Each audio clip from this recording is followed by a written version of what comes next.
Hi, I'm Jen from Tea Leaves and Tweed, and here I talk about tea, tea history, and all things tea. So if that sounds like something you'd like, be sure to subscribe to see more of what I do.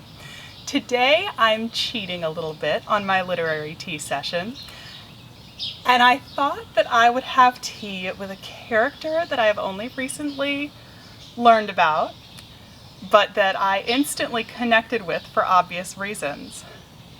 As he says, sick of tea? You may as well be sick of breathing.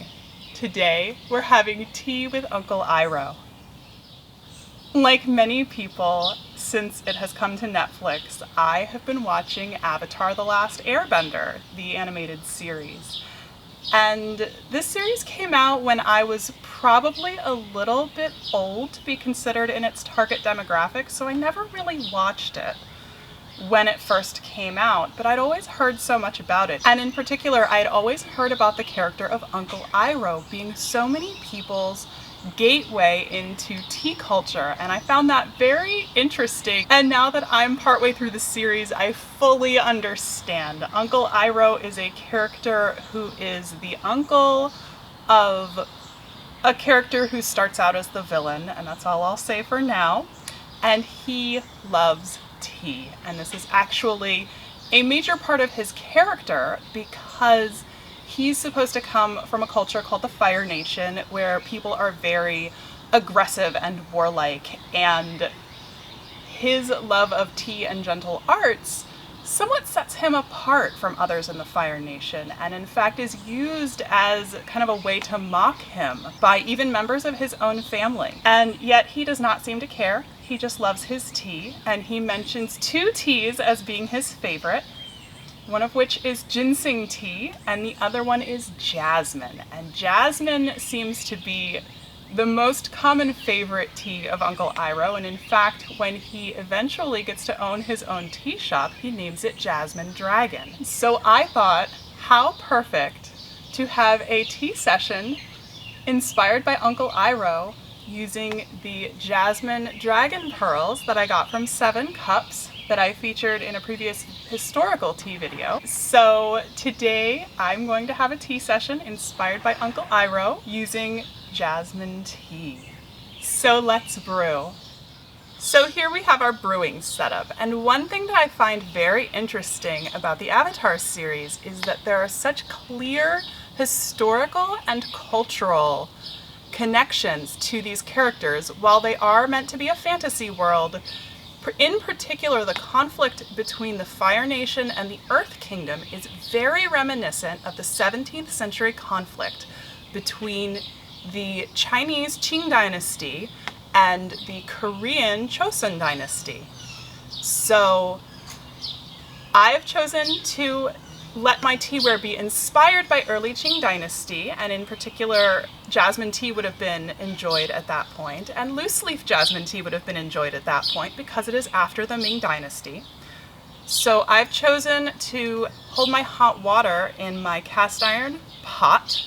This is actually a Japanese pot, but I thought the dragon motif was appropriate, as is the use of iron, because it is a common metal used by the Fire Nation in the show. But for my teaware, I'm going to use this delicately painted porcelain pot, because porcelain became very popular during the Qing dynasty, along with these jade porcelain cups. And you'll notice that I have 2 cups. One of the most important aspects of Uncle Iroh's tea practice seems to be the sharing of tea with others. So while it is only me today, perhaps an itinerant earthbender will wander by and I will have someone to share my tea with. And if not, I don't think Uncle Iroh would disapprove of drinking 2 cups of tea. So here I have my tea leaves. These are rolled into balls that are often called dragon pearls. I'm going to add those to my teapot. Add some hot water.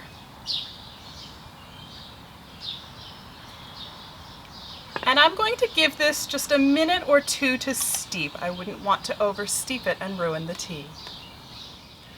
So now our tea has been steeping for a couple minutes. I'm going to pour. And one thing that is interesting about Uncle Iroh is his adherence to courtesy. And when he does meet that wandering earthbender and makes her tea, she thinks that he's pouring her tea because she has a disability, when in fact he is pouring his tea as a sign of courtesy and respect. So having poured out our 2 cups of tea, I think it is time for a nice, calming cup of jasmine tea. I do love this jasmine tea. I have to say, I agree completely with Uncle Iroh about jasmine tea. It is beautiful and soothing, perfect for, well, it's not late spring anymore, it's the summer. It's actually the summer solstice. Something about having tea with Uncle Iroh just helps you appreciate the beauty of the tea and the beauty of the world, I think. He's a really interesting character because he definitely seems very sunny and optimistic outwardly, but he carries a lot of pain and grief internally.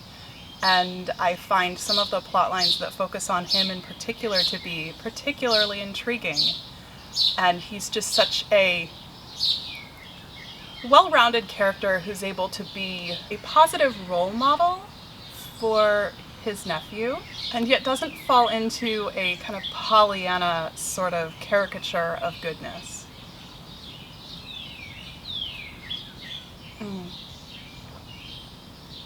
Well, no one has come by for the first session of tea, so maybe I'll have this one for now.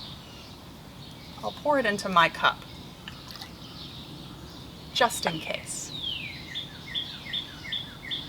I think while I'm sipping this cup of tea, I shall steep a second round.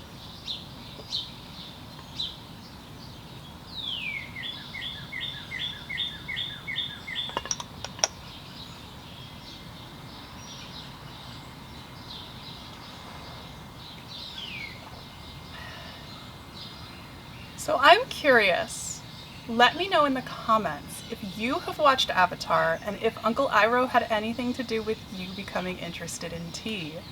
I find it fascinating in the tea community to hear that from people,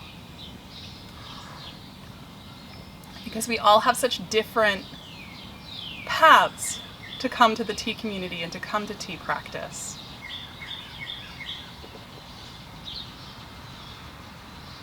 And it just goes to show the variety of backgrounds and experiences that we see in our tea community. So I will continue waiting for my mysterious guest for tea to see if they show up. This has been a tea session inspired by Uncle Iroh from Avatar: The Last Airbender. I hope you enjoyed this video. If you did, please give it a like and subscribe to my channel, and let me know in the comments if you have any suggestions for future literary tea sessions. Thanks for joining me. Bye.